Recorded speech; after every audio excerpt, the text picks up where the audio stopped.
সুপ্রিয় শিক্ষার্থীরা, কেমন আছো তোমরা? আমি আবারও ফিরে এসেছি তোমাদের মাঝে নতুন একটি ক্লাস নিয়ে।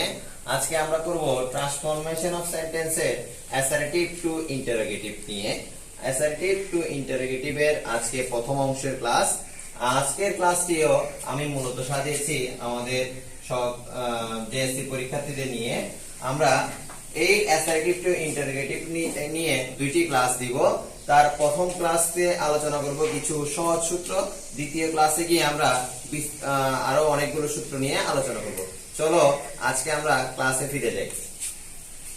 সূত্র নাম্বার বা রুলস নাম্বার 1। রুলস নাম্বার 1 এ তোমরা অক্সিলারি ভার্ব যুক্ত বাক্যকে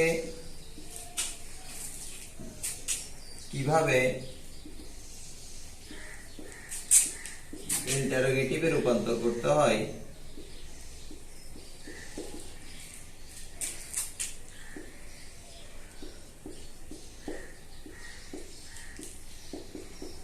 এই প্রশ্নটার সমাধান তোমরা দেখতে পাবে। আমরা মূলত আজকের ক্লাসে রুলস গুলো আগে থেকে লিখে না দিয়ে উদাহরণের মাধ্যমে প্রত্যেকটা রুলস এর যে বিস্তারিত আলাপ আলোচনা সেগুলো করে ফেলবো। চলো শুরু করি। ধরো আমি একটা অক্সিলারি ভার্ব যুক্ত বাক্য লিখছি, I M a good student. এটি একটি অ্যাসার্টিভ সেন্টেন্স। এস দ্বারা আমি বুঝালাম এটি একটি অ্যাসার্টিভ সেন্টেন্স।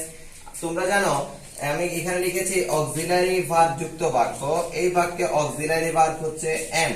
তাহলে এম যুক্ত বা অক্সিলারি ভার্ব যুক্ত বাক্যকে অ্যাসার্টিভ থেকে ইন্টারোগেটিভে রূপান্তর করার জন্য আই এন দ্বারা আমি বুঝাতে চেয়েছি ইন্টারোগেটিভে রূপান্তর করার জন্য আমার কাজ করতে হবে যে অক্সিলারি ভার্বটি বাক্যে রয়েছে সেই অক্সিলারি ভার্বটিকে সামনে এনে নেগেটিভ করে দিয়ে বাকি যে অংশগুলো আছে বাক্যে সব প্রত্যেকটি পরপর লিখে দিব। যেমন আই এ গুড স্টুডেন্ট।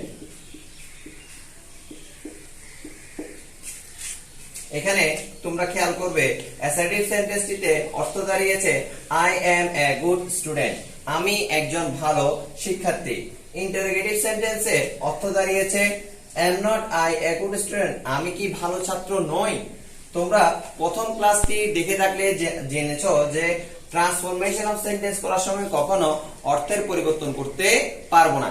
পরিবর্তনটা হবে বাক্যের পরিবর্তন, বাক্যের ধরনের পরিবর্তন, বাক্যের গঠনের পরিবর্তন।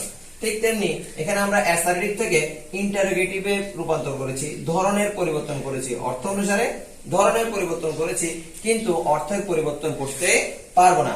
এই কারণে I M a good student এই বাক্যটাকে ইন্টারোগেটিভ করতে হলে অক্সিলারি ভার্বকে সামনে এনে নট করে বাকিগুলো হুবহু লিখে দিয়ে শেষে প্রশ্নবোধক চিহ্ন লিখলেই কাজ শেষ। আশা করি বুঝতে পেরেছো অক্সিলারি ভার্ব যুক্ত বাক্যকে কিভাবে ইন্টারোগেটিভ করতে হয়।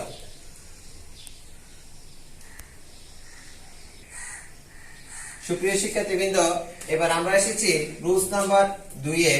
রুলস নাম্বার 2 এ লিখেছি দেখো অক্সিলারি ভার্ব বিহীন বাক্যকে কিভাবে ইন্টারোগেটিভ করতে হয়। এখন আমরা অক্সিলারি ভার্ব যখন ছিল মানে বাক্যে যখন অক্সিলারি ভার্ব থাকতো তখন করতাম কি অক্সিলারি ভার্বকে সামনে এনে নট করে বাকিগুলো হুবহু লিখে শেষে প্রশ্নবোধক চিহ্ন লিখতাম। কিন্তু এখন যেহেতু এখানে বলেছে অক্সিলারি ভার্ব বিহীন মানে অক্সিলারি ভার্ব না থাকলে কিভাবে বাক্যকে ইন্টারোগেটিভ করতে হয়, এখন আমি এদিকে কিছু লিখে রেখেছি তোমাদের দেখার জন্য। অক্সিলারি ভার্ব যদি না থাকে তখন আমরা তিনটা অক্সিলারি ভার্বকে ব্যবহার করে অ্যাসার্টিভ সেন্টেন্সকে ইন্টারোগেটিভ সেন্টেন্সে রূপান্তর করব। প্রথমত হচ্ছে ডু, তারপর হচ্ছে ডিড, তারপর ডাস। এখন কখন ডু বসাবো, কখন ডিড বসাবো, কখন ডাস বসাবো সেটা শিখবো। ডু ডিড ডাস কখন কোনটা বসাবো সেটা জানার জন্য আমার দুইটা জিনিস জানতে হবে। প্রথমত হচ্ছে বাক্যটির টেন্স কি, বাক্যটির সাবজেক্ট কি, বাক্যটি কোন টেন্সে আছে। বাক্যটি যদি পাস্ট টেন্সে থাকে সেই ক্ষেত্রে আমরা অক্সিলারি ভার্ব হিসেবে ব্যবহার করব ডিড কে। বাক্যটি যদি প্রেজেন্ট টেন্সে থাকে সেই ক্ষেত্রে আমাদের কার কাছে যেতে হবে, সাবজেক্টের কাছে যেতে হবে। সাবজেক্ট যদি থার্ড পারসন সিঙ্গুলার অর্থাৎ হি, শি, ইট বা কারো নাম হয় সেই ক্ষেত্রে অক্সিলারি বসবে ডাস। আর যদি বাক্যটি কি হয় থার্ড পারসন সিঙ্গুলার বাদে বাকি সব মানে অন্য কোনো যে কোনো সাবজেক্ট হয় তাহলে সেক্ষেত্রে বসবে ডু।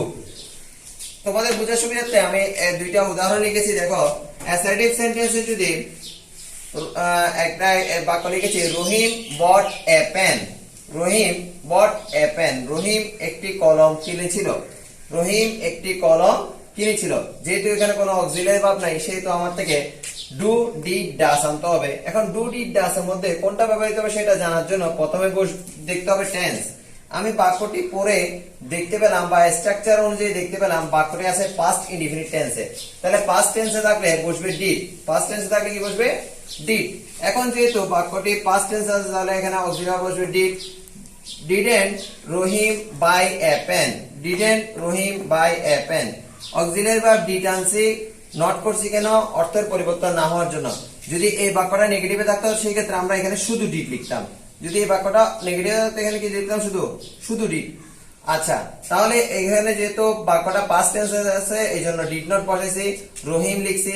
এইখানে দেখো আমরা বটের জায়গায় লিখছি বাই, বটের জায়গায় কি লিখছি? বাই।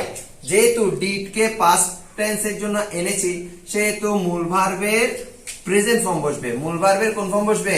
Present form. আমরা জানি বট এর প্রেজেন্ট ফর্ম বাই, বাকিটা হুবহু লিখে শেষে প্রশ্নবোধক চিহ্ন দিয়েছি। এরপরে দেখতে পাচ্ছ এক্সাম্পল নাম্বার 2 তে লিখেছি, একই এক্সাম্পল দিয়ে লিখেছি যাতে তোমরা সহজে বুঝতে পারো। অ্যাসার্টিভ সেন্টেন্সে বাক্য আছে কি রহিম বাইস এ পেন, রহিম একটি কলম কিনেছে, রহিম একটি কলম কিনেছে। আবারও বলছি যদি অক্সিলারি ভার্ব না থাকে সেহেতু তখন আমাদের করতে হবে কি ডু ডিড ডাস এর মধ্যে যে কোনো একটি অক্সিলারি ভার্বকে এনে বাক্যকে ইন্টারোগেটিভ করতে হবে। সেই ক্ষেত্রে আবারও প্রথমে দেখতে হবে টেন্স। এই বাক্যে দেখতে পাচ্ছি রহিম বাইস এ পেন, রহিম একটি কলম কিনেছে। তাহলে কিনেছে এখনো কাজটা বর্তমানে অতীত হয় নাই সেহেতু প্রেজেন্ট টেন্সে থাকলে আমার যেতে হবে কার কাছে? সাবজেক্টের কাছে। এই বাক্যে সাবজেক্টকে দেখতে পাচ্ছি রহিম। রহিম হচ্ছে থার্ড পারসন সিঙ্গুলার নাম্বার, যেহেতু ও এইটা একটা ব্যক্তির নাম সেহেতু এটা third person singular number. Third person singular নাম্বারের ক্ষেত্রে বসে কি ডাস। এখানে সেজন্য আমরা অর্থের পরিবর্তন না হওয়ার জন্য কি বসিয়েছি? Does not. Does not Rahim, does not Rahim. বাইসের এস বাই এস উঠে গেছে কেন? আমরা জানি থার্ড পারসন সিঙ্গুলার ক্ষেত্রে ভার্ব শেষে এস বাই এস বসে, কিন্তু থার্ড পারসন সিঙ্গুলার পরে যদি অক্সিলারি হিসেবে ডাজ বসে সেই ক্ষেত্রে মূল ভার্বের সাথে এস বাই এস আর বসাত লিখতে হবে না, বাকিটা হুবহু লিখে শেষে প্রশ্নবোধক চিহ্ন দিয়ে দিলাম। তোমরা অবশ্যই এই রুলসটা পারার জন্য তোমাদের এই চারটা মনে রাখতে হবে।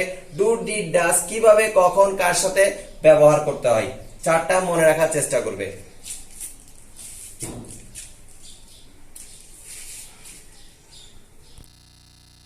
চলে এসেছি রুলস নাম্বার 3 তে। রুলস নাম্বার 3 তে দেখো আমি লিখেছি নেভার থাকলে এরো চিহ্ন দিয়ে এভার, নাথিং থাকলে এরো চিহ্ন দিয়ে লিখেছি এনিথিং। তার মানে হচ্ছে অ্যাসার্টিভ সেন্টেন্সে যদি নেভার থাকে বা নাথিং থাকে ইন্টারোগেটিভ করার সময় সেগুলো রূপান্তরিত হয়ে এভার অথবা এনিথিং হয়ে যাবে। যেমন দেখো রুলস এক্সাম্পল নাম্বার 1 এ লিখেছি অ্যাসার্টিভ সেন্টেন্সে আই নেভার ড্রিঙ্ক টি, আমি কখনো চা পান করিনি। আচ্ছা, উদাহরণে যাওয়ার আগে একটি কথা বলে দিই, এই 3 নাম্বার রুলস এর ক্ষেত্রে আগে যে দুইটা রুলস সেই দুইটা রুলস ব্যবহার হবে, কিন্তু এই দুইটা জিনিস নতুন করে ব্যবহার হবে। বুঝতে পেরেছি? মানে অক্সিলারি ভার্ব বিহীন বাক্যের রুলসটা ব্যবহৃত হবে বা অক্সিলারি ভার্ব থাকলে ওই রুলসটা ব্যবহৃত হবে, কিন্তু আমাদের এই দুইটা জিনিস মাথায় রাখতে হবে। এই জন্য আলাদা করে একটা রুলস দিয়েছি। যেমন দেখো এক নাম্বার এক্সাম্পলে লিখেছি অ্যাসার্টিভ সেন্টেন্সে আই নেভার ড্রিঙ্ক টি, আমি কখনো চা পান করিনি, আমি কখনো চা পান করিনি। এই বাক্যটাতে কোনো প্রকার অক্সিলারি ভার্ব নাই সেহেতু আমার এই বাক্যটার জন্য ডু ডিড ডাজ থেকে বেছে নিতে হবে এই বাক্যে কোনটা ব্যবহৃত হবে। যেহেতু বাক্যটি প্রেজেন্ট টেন্সে রয়েছে তাহলে ডু অথবা ডাজ, কিন্তু সাবজেক্ট দেখে মনে হচ্ছে কি সাবজেক্ট হচ্ছে ফার্স্ট পারসন সিঙ্গুলার সেহেতু এই আই এর ক্ষেত্রে ব্যবহৃত হবে ডু। এই জন্য আমি অক্সিলারি ভার্ব হিসেবে প্রথমে লিখেছি ডু।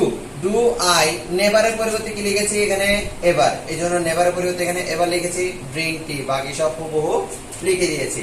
2 নাম্বার হচ্ছে দেখো দেয়ার ওয়াজ নাথিং টু ডু, এখানে অক্সিলারি ভার্ব আছে তার মানে আমার অক্সিলারি ভার্ব নতুন করে আনতে হবে না, এই অক্সিলারি ভার্বটাকে দিয়ে কাজ করতে পারবো। তাহলে অক্সিলারিটাকে সামনে এনে দিই ওয়াজ।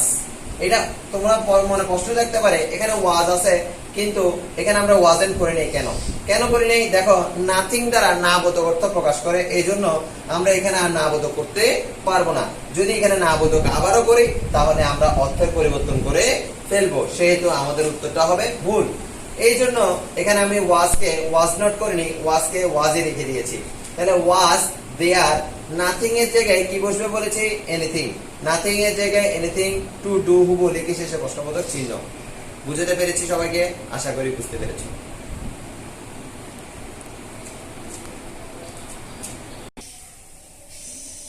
এবার আসি আমরা রুলস নাম্বার 4 এ। দেখো রুলস নাম্বার 4 এ লিখেছি এভরিবডি, এভরিওয়ান, অল থাকলে অ্যাসার্টিভ থেকে ইন্টারোগেটিভ করার সময় হু ডাজ নট প্লাস মূল ভার্বের বেস ফর্ম বসে। দেখো একটা উদাহরণের মাধ্যমে তোমাদেরকে বুঝিয়েছি। Everybody hates a liar. Everybody যুক্ত বা এভরিওয়ান যুক্ত বা অল যুক্ত, এভরিবডির জায়গায় এভরিওয়ান থাকলেও একই, অল থাকলেও একই ভাবে করতে হবে। তাহলে এভরিবডি হেটস এ লায়ার, এই বাক্যটা ইন্টারোগেটিভ করতে হলে প্রথম বসবে হু ডাজ নট। এভরিবডির পরিবর্তে হু ডাজ নট। মূল ভার্বের বেস ফর্ম বা প্রেজেন্ট ফর্ম, মূল ভার্ব এখানে হেটস, ঘৃণা করা। হেটস এর বেস ফর্ম হচ্ছে হেট এ লায়ার, ও শেষে প্রশ্নবোধক চিহ্ন। তাহলে এভাবেই তোমরা সহজভাবে এভরিবডি, এভরিওয়ান, অল যুক্ত বাক্যকে অ্যাসার্টিভ থেকে ইন্টারোগেটিভে নিয়ে যেতে পারবে।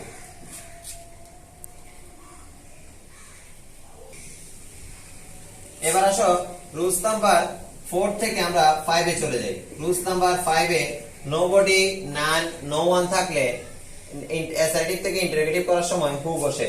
যেমন উদাহরণ লিখেছি দেখো, নান ক্যান ডু দিস। নানের জায়গায় যদি আমি নোবডি লিখতাম তাও একই, নো ওয়ান লিখতাম তাও একই ভাবে করা যাবে। নান ক্যান ডু দিস, এখানে নানের পরিবর্তে বসবে বলছি হু, তাহলে হু ক্যান ডু দিস, শেষে প্রশ্নবোধক চিহ্ন। তাহলে প্রিয় শিক্ষার্থীরা, আজকে আমরা অ্যাসার্টিভ টু ইন্টারোগেটিভের 5টা রুলস পড়েছি। এই 5টা রুলস তোমরা বাসায় চর্চা করবে। আশা করি গত ক্লাসে যে বাড়ি কাজগুলো দিয়েছি সেগুলো তোমরা শেষ করেছো।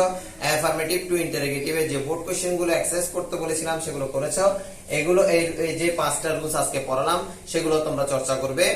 পরবর্তী ক্লাসে দেখা হবে। ততদিন পর্যন্ত সুরক্ষিত থাকবে, সুস্থ থাকবে। আল্লাহ।